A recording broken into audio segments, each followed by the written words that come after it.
ಎಲ್ಲರಿಗೂ ನಮಸ್ಕಾರ. ಏನಿವತ್ತು ನಗರಸಭಾ ಕಮಿಷನರ್ನ ನಿಲ್ಲಿಸಿದ್ರು ಅನ್ನೋ ಒಂದು ವಿಡಿಯೋ ಎಲ್ಲ ವೈರಲ್ ಆಗ್ತಾ ಇದೆ. ನಾನು ಯಾವುದೇ ಒಂದು ನನ್ನ ಒಂದು ಸ್ವಉದ್ದೇಶದಿಂದ ನಾನು ಯಾವುದೂ ಮಾತಾಡಿದ್ದಲ್ಲ. ನಾನು ಅವ್ರ ಬಗ್ಗೆ ಯಾವುದೇ ಥರದ ಒಂದು ದ್ವೇಷ ಕೂಡ ನನಗಿಲ್ಲ. ನನಗೇನೆಂದರೆ ನಮ್ಮದು ಒಂದು ಕಾರ್ಯಕ್ರಮ ನಡೀತಾ ಇದೆ. ಆ ಕಾರ್ಯಕ್ರಮಕ್ಕೆ ನಾವು ಪರ್ಮಿಷನ್ಗೆ 9ನೇ ತಾರೀಕಿಗೆ ಪರ್ಮಿಷನ್ಗೆ ಅರ್ಜಿ ಕೊಟ್ಟಿದ್ವಿ. ಕಮಿಷನರು 3 ದಿನ ರಜದಲ್ಲಿ ಇದ್ದೀನಿ ಅಂದ್ಬಿಟ್ಟು ನೀವು ಹಾಕ್ಕೊಳ್ಳಿ ಬ್ಯಾನರ್ಸು ಅಂತ ಹೇಳ್ಬಿಟ್ಟು ಕೂಡ ಅವರು ಅನುಮತಿ ಕೊಟ್ಟಿದ್ರು. ಅದರಂತೆ ನಾವೆಲ್ಲ ಬ್ಯಾನರ್ಸು ನಮ್ಮ ಇದಕ್ಕೆಲ್ಲ ಬ್ಯಾನರ್ಸ್ ಹಾಕ್ಕೊಂಡಿದ್ವಿ. ಅದರಲ್ಲಿ ಏಕಾಏಕಿ ಬ್ಯಾನರ್ನ ತೆಗೆದಿದ್ದಾರೆ ಅಂತ ಹೇಳ್ಬಿಟ್ಟು ನನಗೆ ಹೇಳಿದಾಗ ನಾನು ಕಮಿಷನರ್ ಫೋನ್ ಮಾಡಿ ಈ ರೀತಿ ಯಾಕಮ್ಮ ಬ್ಯಾನರ್ ತೆಗೆದಿದ್ದೀರಿ, ನೀವೇ ಅಫಿಷಿಯಲ್ ಆಗಿ ಪರ್ಮಿಷನ್ ಕೊಟ್ಟಿದ್ದೀರಲ್ಲ ಅಂತ ಹೇಳಿದಾಗ ಅವರೆಲ್ಲ ಏನೋ ಸೆಂಟ್ರಲ್ ಎಲ್ಲೋ ರಸ್ತೆಗೇನೋ ಅಡ್ಡ ಇತ್ತು ಅನ್ನೋ ಥರ ಇದು ಮಾಡಿದ್ರು ಅಂತ ಹೇಳಿದ್ರು.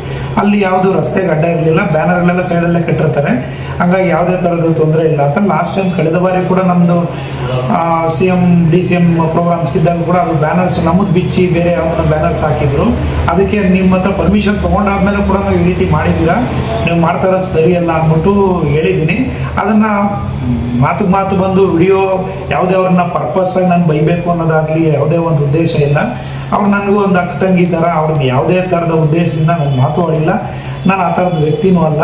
ಹಾಗಾಗಿ ನನ್ನಿಂದ ನಾನು ಮಾತಾಡೋದ್ರಿಂದ ಏನಾದ್ರು ನೋವಾಗಿದ್ರೂ ಕೂಡ ಅವ್ರಿಗೆ ನನ್ನ ಕಡೆಯಿಂದ ಕ್ಷಮಿಸಿ ಅಂತಲೂ ಕೇಳ್ತಿದ್ದೀನಿ.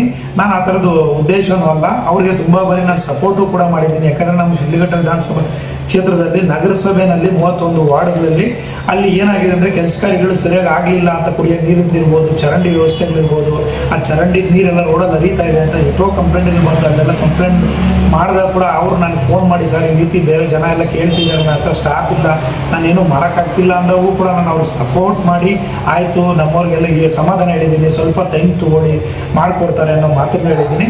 ಹಾಗಾಗಿ ನಾನು ಅವರಲ್ಲಿ ನನ್ನಿಂದ ಯಾವುದೇ ಥರದ ತಪ್ಪಾಗಿಲ್ಲ. ಆಗಿದ್ದರೂ ಕೂಡ ಆ ಕೆಟ್ಟು ಏನಾದರೂ ಮಾತು ಬಂದಿದ್ರೂ ಕೂಡ ಅದನ್ನು ನಾನು ನನ್ನ ಸ್ವೋದ್ದೇಶದಿಂದ ಯಾವತ್ತೂ ಹೊಂದಿಲ್ಲ.